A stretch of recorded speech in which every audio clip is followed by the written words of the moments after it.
My name is Evelyn Grant. I'm 62 years old. I live alone in a small 2-bedroom home on the outskirts of Bend, Oregon.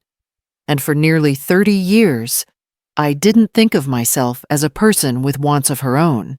I was simply Mom, the kind that always had answers, always had money stashed away for emergencies, and always knew when to bring soup or hold back tears. There was never a pause to ask what I wanted in return. I didn't think I was owed anything. My husband passed when our children were still in school. Grace was in her second year of college, and Daniel had just started high school. The night we got the call from the hospital, I remember holding the receiver so tightly that the plastic cracked at the seam. I had no time to fall apart. The very next day, there were bills on the kitchen counter and a mortgage statement tucked under the door. I poured myself into survival, not just for me, but for them. I found work at a small insurance office doing what others didn't want to, organizing paperwork, answering late calls, covering shifts when people got sick. I learned to eat dinner after 9 p.m., to sleep with the phone near my pillow, to stretch every dollar until it tore. But the house stayed warm. The fridge was full. And my children grew up with all the opportunities I never had. Grace wanted to study abroad one semester. I told her yes, even though I had to cash out a savings bond meant for car repairs. When Daniel struggled with chemistry, I paid for tutoring and told him not to worry. When Grace got her heart broken at 25 and flew home sobbing, I took 2 days off work and baked the same lemon bars she loved as a child, even though I hadn't turned the oven on in months. There were moments, quiet ones, when I wondered who would be there if I ever fell apart. But then a birthday card would come with "Love you, Mom" in big, loopy letters, and I would tuck that question away. I never asked for much. I didn't count how many holidays I hosted, how many gifts I sent without receiving one in return, or how many weekends I gave up for someone else's need. I told myself that's what a mother does. And maybe I believed it a little too deeply. The year Grace got engaged, she called me first, crying and laughing at the same time. "Mom, it happened. Evan proposed." I smiled so wide my cheeks ached. She sent me photos of the ring, the beach, the sunset. I printed one and taped it above my desk at work. My co-workers congratulated me as if it was my own news. We started talking about venues, dresses, flowers, just the two of us. I listened to her dreams and said yes to whatever made her face light up. When she mentioned a vineyard up in Washington, I told her I could contribute. I offered $25,000 up front to help her secure the date. She hesitated, but I insisted. "You only get married once," I said, not knowing how that sentence would linger. I didn't want control. I didn't want attention. I just wanted to be there. Not as a guest, but as the woman who raised her. As the one who sat in bleachers, clapped through dance recitals, and sewed ribbons onto costumes past midnight. I wanted to stand in that place with pride, watching her take her vows, knowing I had been there for every step that led her there. I never thought I'd have to earn that place. It came on a Tuesday morning, quietly and without warning. I was sipping coffee at the kitchen table, just as the sun began to warm the edges of the curtains. My phone buzzed with a new email. Grace's name lit up the screen. No subject line, no emojis, no attachments. I smiled before opening it. I thought maybe she was sending a last-minute update or asking for advice about the table settings. That's how it had been lately. Small questions, scattered thoughts, little pieces of planning she still wanted to share with me. But the moment I opened it, I knew. The email didn't begin with "Dear Mom." It didn't begin with anything, really. Just a flat line. "We finalized the guest list." She went on to explain in cold, tidy phrasing that after discussing things with Evan and his parents, they had decided to keep the wedding small and intimate. She said they'd worked hard to ensure I could still be part of the moment, and included a link for a live stream. "Just like being there," she wrote. She even added a little LOL at the end, as if it were all a joke. Like watching your daughter's wedding from your living room was a funny, modern twist. I didn't cry. I didn't shake. Something inside me simply shifted, like a soft click in my chest. Not loud, just final. I stared at the screen until the cursor stopped blinking. Then I typed 4 words. "Okay, wishing you joy." No emotion, no questions, no defense. Just a quiet withdrawal, so subtle that Grace might not even feel it, until the silence stretched long enough to notice. I didn't want to fight. I didn't want her pity. I wanted to be seen. And since that wasn't on offer, I decided to become invisible on my own terms. I poured the rest of my coffee down the sink, got dressed, drove to the office like it was any other Tuesday, but I wasn't the same woman who had kissed Grace's forehead goodnight for 18 years. I wasn't even the same woman who had taped her engagement photo above her desk. Something had closed. Quietly. Fully. At work, I sat at my desk and stared at the screen. I didn't look at the wedding budget spreadsheet I had created. I didn't think about the next transfer, another $50,000 I had planned to send by the end of the week. It wasn't even due yet, but the money was ready. I had scraped and saved, eaten canned soup for dinner more nights than I could count, just so she would have the wedding of her dreams. Now I was no longer part of that dream. Robert, my manager, stopped by with 2 coffees. "You look like you've seen a ghost," he said gently, setting one down. I smiled faintly. "Didn't sleep well," I replied. He didn't press, and in that small, merciful silence I almost fell apart. After the chaos in my head that morning, his presence reminded me that I still existed, even if only quietly. By noon, my phone had vibrated dozens of times. Grace, Daniel. Unread messages piling up. I didn't silence it. I didn't turn it off. I just didn't answer. Because for the first time in years, I wondered what might happen if I stopped being the one who always answered. What might happen if I let them experience what it felt like when I no longer filled the space they'd grown to expect from me. And in that stillness, I began to choose something new, not revenge, not punishment, just a way out. I didn't go straight home that evening. The car turned almost by instinct toward the branch office of my bank, tucked quietly between a pharmacy and a flower shop I hadn't stepped inside in years. I walked in without a plan, just a feeling that something needed to stop. Carlos, the branch manager, greeted me like he always had, with kindness and no questions. I told him I wanted to cancel a wire transfer. He looked up the record and nodded, his face softening, when he saw the amount. $50,000. It was still sitting in the pending queue. He asked if I was sure. I was. I signed the cancellation form with steady hands, and when I walked out, it wasn't revenge I carried. It was something heavier at first, but then strangely light. The realization that I was no longer funding a seat I had not been offered. Back home, my phone was lit up with missed calls. 9 from Grace, 2 from Daniel. One voicemail was short and quiet. I didn't press play. I turned the phone face down on the table and let it go still. There was a bottle of wine in the cupboard, bought months ago for a Thanksgiving dinner that never happened. Grace had canceled last minute that year. "Work came up," she said. The bottle had sat unopened ever since.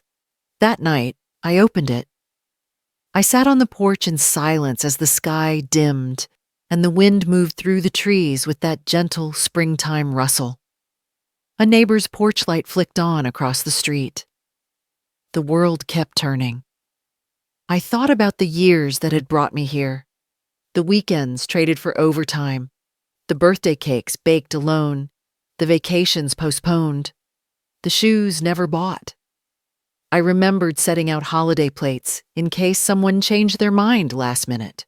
I remembered lighting candles at dinners where no one showed up. I never kept score, But now the numbers were tallying themselves, and in that quiet reckoning, I realized something I'd never admitted aloud. I was no longer the person they called when they needed comfort. I was the person they called when they needed money. That evening, Daniel showed up. I saw his car pull into the driveway too fast, the way he always drove when he was frustrated.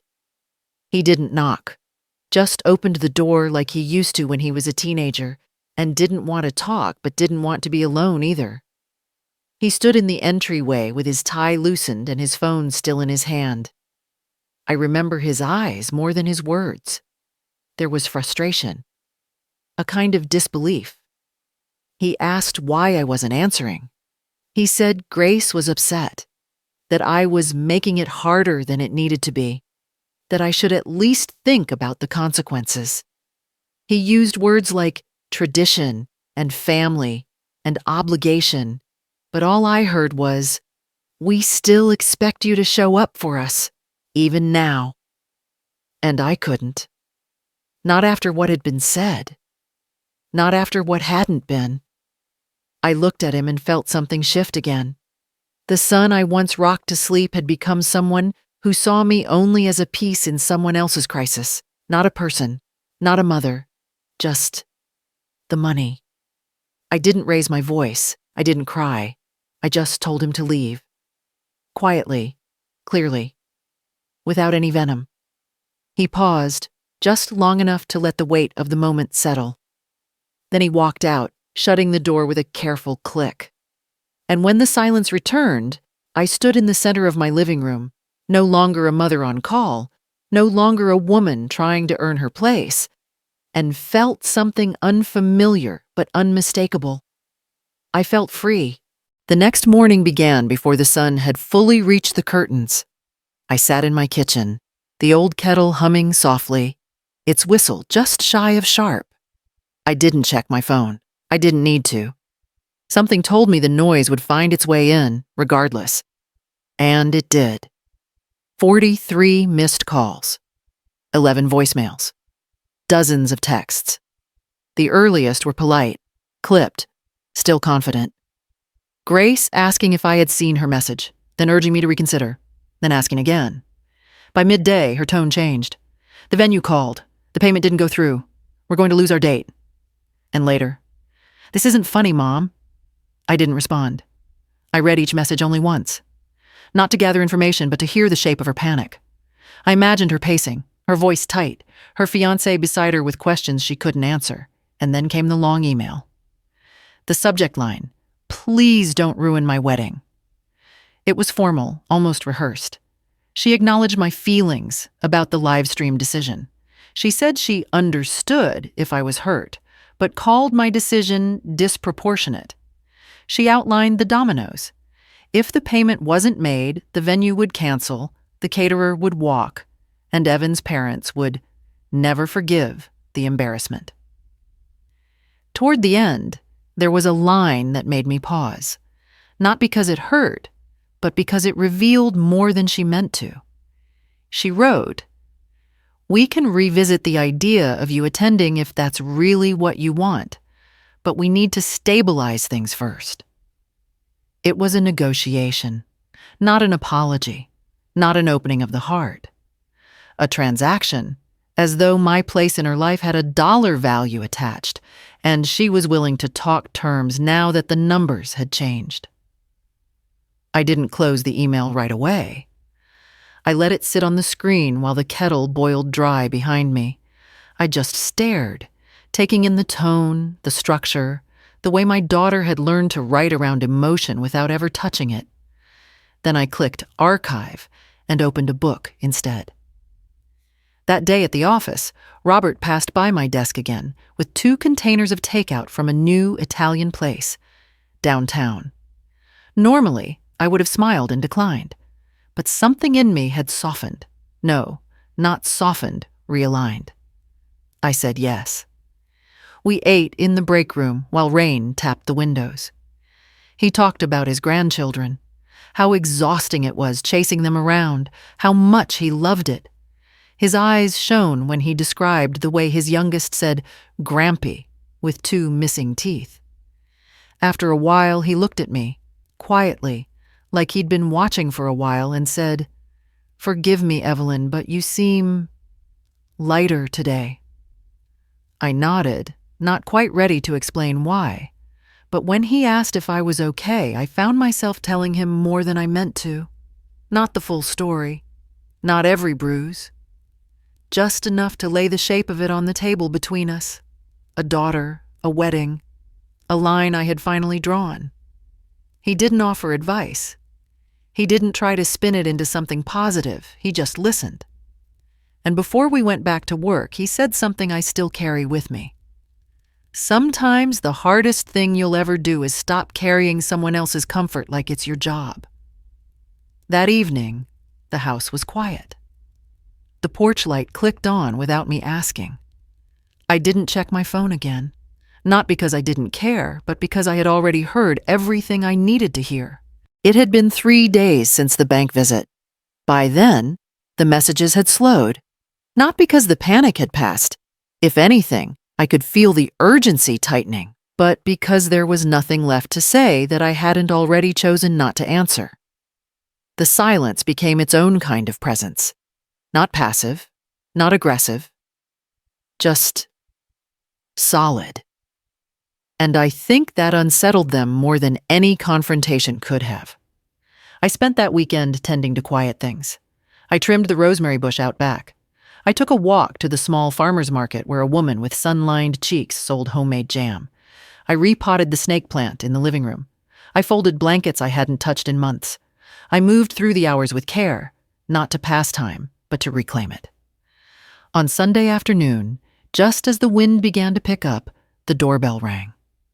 For a moment, I thought about letting it echo unanswered, but I opened the door anyway, and there she was.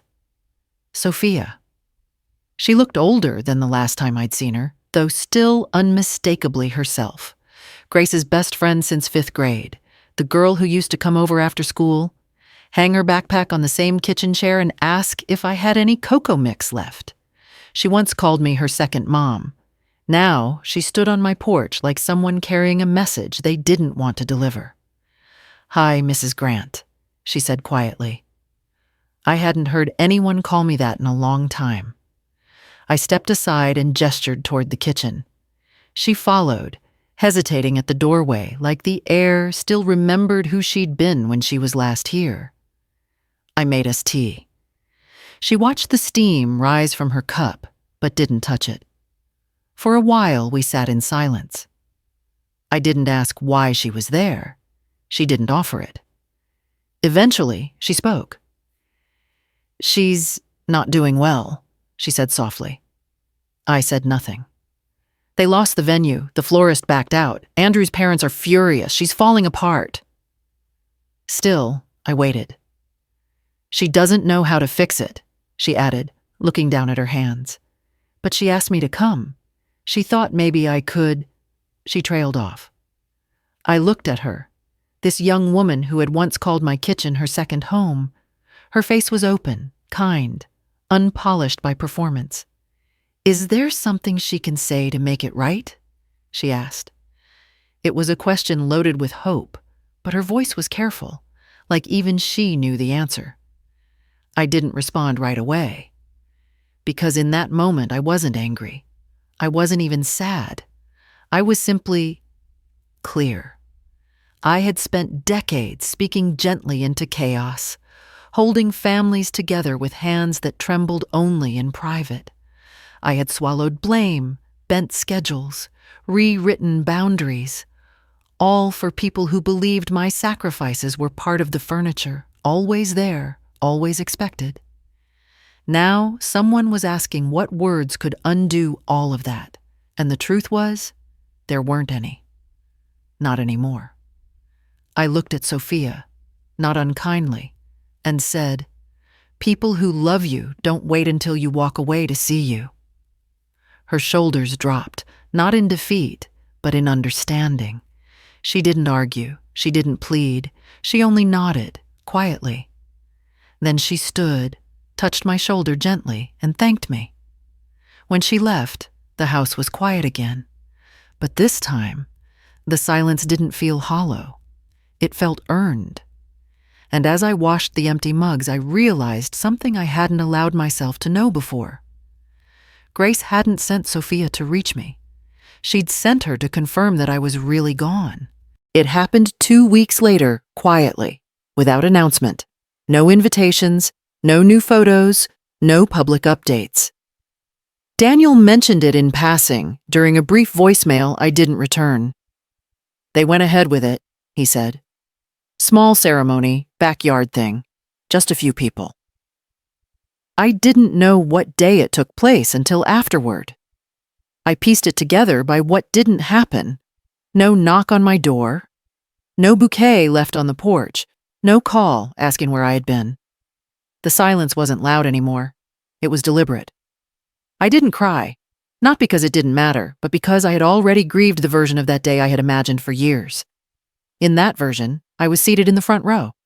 I wore the pale blue dress Grace once said brought out my eyes.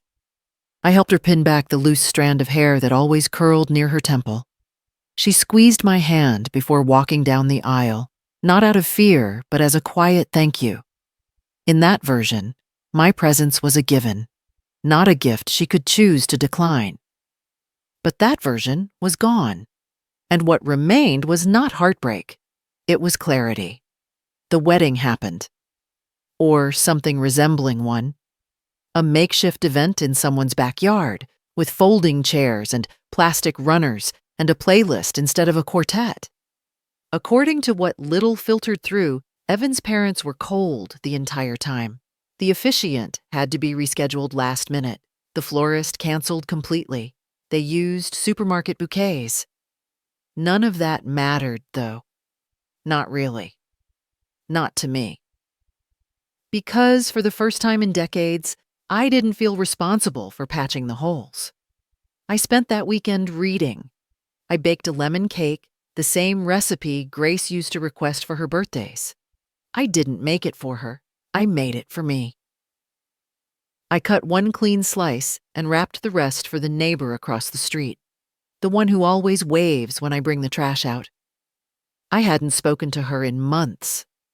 That afternoon, we shared cake and stories about books and overgrown hydrangeas, and how Oregon springs seemed to stretch just long enough to surprise you. Grace never sent photos.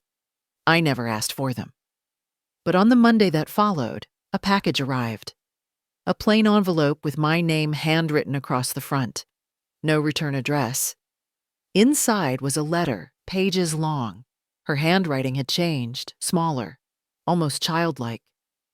It began with an apology, not the kind that breathes, not the kind that looks you in the eye, but the kind that tries to trace back the damage as if listing regrets can undo them.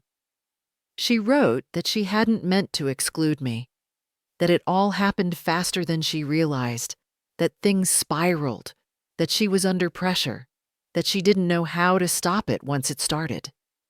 She said she hoped I could understand, not forgive, understand. And for a moment I almost wanted to respond, but then I realized something I hadn't been able to name until then. Her words didn't ask me to come back. They asked me to absorb the weight of what happened, so she didn't have to. I folded the letter once, gently, and placed it inside the same box where I keep old family photographs and my husband's watch.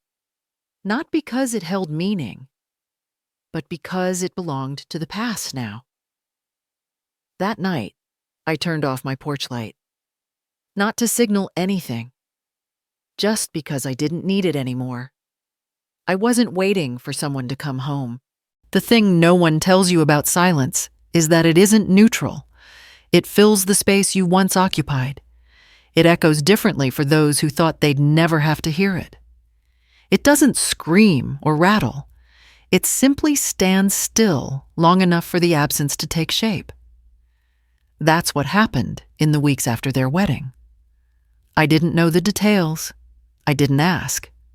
But the signals found me anyway, like faint tremors from a distant collapse. A mutual acquaintance from the office mentioned in passing that Grace and Evan had postponed their honeymoon. Something about budget gaps and unresolved invoices. I nodded politely, pretending I hadn't heard the same thing from the florist's assistant days before. She had left a message asking if I still needed a quote for a May delivery, not realizing the booking had been made under my name. Then there was the caterer, who called my home line one afternoon, one I rarely use anymore. They asked if I could verify the payment arrangement. They still had my number listed as the secondary contact. I let them finish speaking before calmly informing them I was no longer involved. There was a pause on the other end, then an apology, then silence. It wasn't just the logistics falling apart. It was the subtle unraveling of stories, small inconsistencies in what they told others, awkward pauses in updates, the way people's expressions shifted when I said nothing. At work, Robert pulled me aside one morning and said, without preface, "You know, some people don't realize how much you hold until you let go." He wasn't talking about my daughter, not directly, but the words stayed with me. I think that was the hardest thing for them to accept. Not that I had stepped back, but that I stayed there. I didn't return Grace's letter. I didn't acknowledge Daniel's second voicemail. I didn't answer the anonymous card that arrived with a typed note that read, "We hope you'll reconsider attending the postponed reception in July." There was no name, just a date, a time, and a location. No mention of what had come before, as if rewriting the scene could erase the first draft. But I wasn't part of that rewrite. I had become something else, not a participant, not a casualty, but a reminder that some bonds don't break with thunder. They just go quiet, and once quiet long enough, they begin to fade. It was around this time that Sophia emailed me, just 2 lines. "I'm still thinking about our tea. You said something that stayed with me. People who love you don't wait until you leave to see you." Then, "I hope you're well."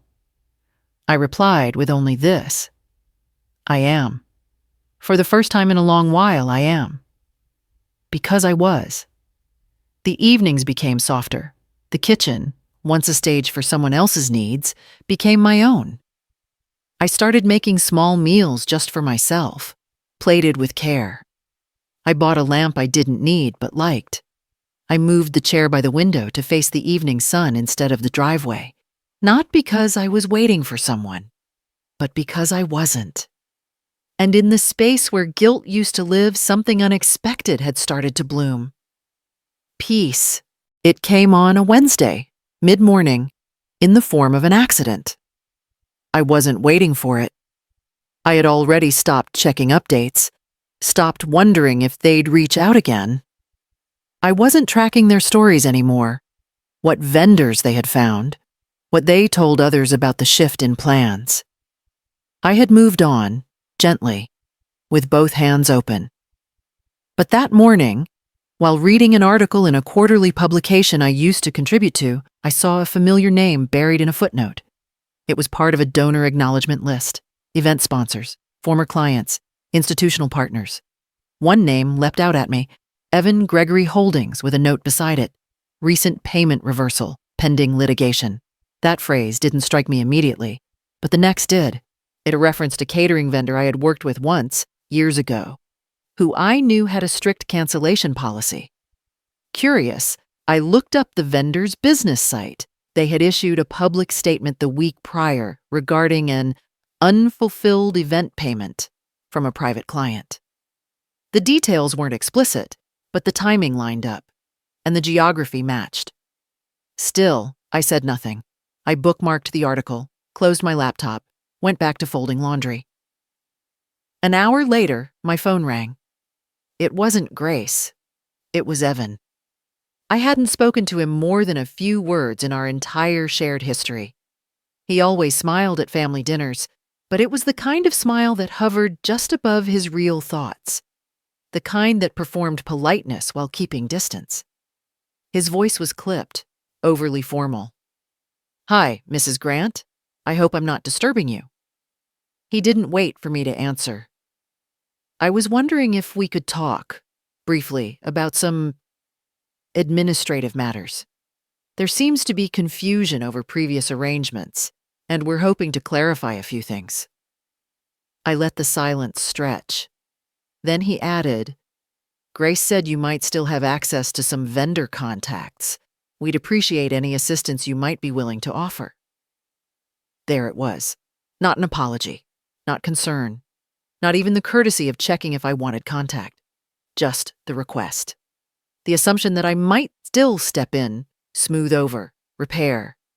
Quietly, cleanly, invisibly. The way I always had. I told him I was no longer involved, that any agreements made under my name had ended when the original guest list did. I said it calmly, without edge. I didn't explain, I didn't defend, I simply drew the line and left it there. He thanked me, brisk, efficient, and hung up. Less than an hour later, Grace called. This time, I let it go to voicemail. Her voice was tight, brittle at the edges, not angry, not sorrowful, just strained. She said they were in a bit of a mess, that Evan's parents were frustrated, that vendors were backing out, that certain payments hadn't cleared, that people were starting to ask questions. She said, "I know you're upset, but we need to come together on this." Come together. As if togetherness had ever been the plan. As if removing me from the original wedding hadn't been the first fracture. I didn't return her call. Because I understood something then I hadn't been able to name before. This wasn't a bridge she wanted to rebuild. It was a tool she hoped still worked. She didn't miss me. She missed what I could fix. The seasons had begun to change. Summer softened into early autumn, the way it always does here. Slow, careful, as if Oregon itself knows how to say goodbye gently. The roses in the front garden bloomed once more before fading, and the breeze took on a cooler hush each morning. I spent more time walking after work, not to escape anything, but because I no longer needed to return to a house that waited for anyone but me.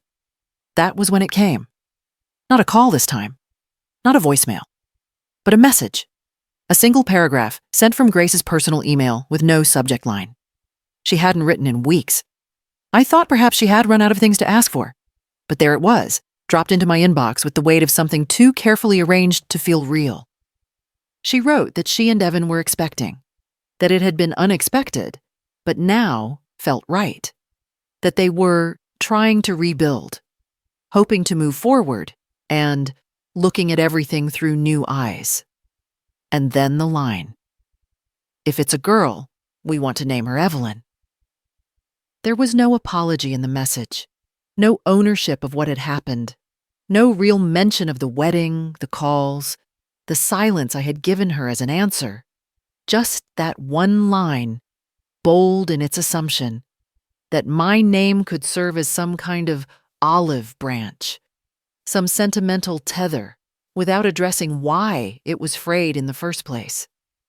I read the message once, then twice, and I sat with it, not in anger, not in nostalgia, but in something I can only describe as distance. Not the kind measured in miles, but in meaning. It's strange to see your name offered back to you like a gift, after it had been left out of the moment that should have carried it most. And stranger still, to realize you no longer need it there. I didn't reply, not because I didn't care, but because I finally understood that caring and continuing were not the same. You can wish someone well and still choose not to follow them down the path they built without you. That evening, I lit a candle in the hallway, a habit I'd picked up lately when the days turned shorter. It flickered softly against the picture frames. Daniel in college, Grace at age 6 with cake on her nose, me and their father before the hospital stays. I looked at those images the way you might look at a house you once lived in, not with longing, but with recognition. And I whispered, not out loud, but somewhere deep inside, I kept you warm. I kept you fed. I kept you safe, and now I keep myself. The next morning, I archived the message. I didn't tell anyone about it, not Robert, not the neighbor across the street, not even the quiet friend from pottery class who had begun to notice I smiled more now than I used to. I let the silence hold it. Because sometimes, silence is not the absence of sound, it's the presence of a decision.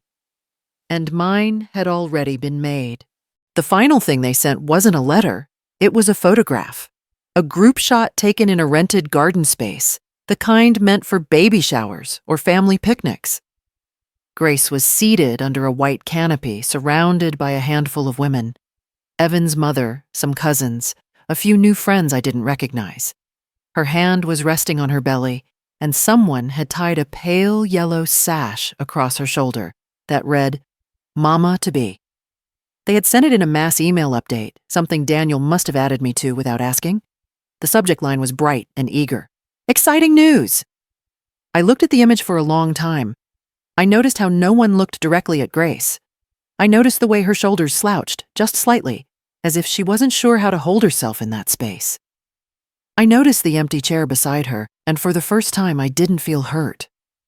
I felt nothing but clarity. I hadn't been erased. I had stepped away. And they had continued forward, building around the gap, pretending it wasn't there, but feeling it, whether they said so or not. I didn't respond to the email. I deleted it slowly, not with anger, but with intention. And then I opened a new tab on my browser and signed up for an evening writing class at the local community center. Something I'd meant to do for years. I didn't want to write about them. I wanted to write about everything else, the things I had buried under years of caretaking, the thoughts that had waited their turn behind groceries and carpool lines and wire transfers. I told Robert about the class the next day. He smiled like he already knew. I told the neighbor across the street, and she offered to share rides if we ever ended up at the same session. I told no one else, and for once, I didn't hope it would be mentioned at a family dinner or passed along in a phone call.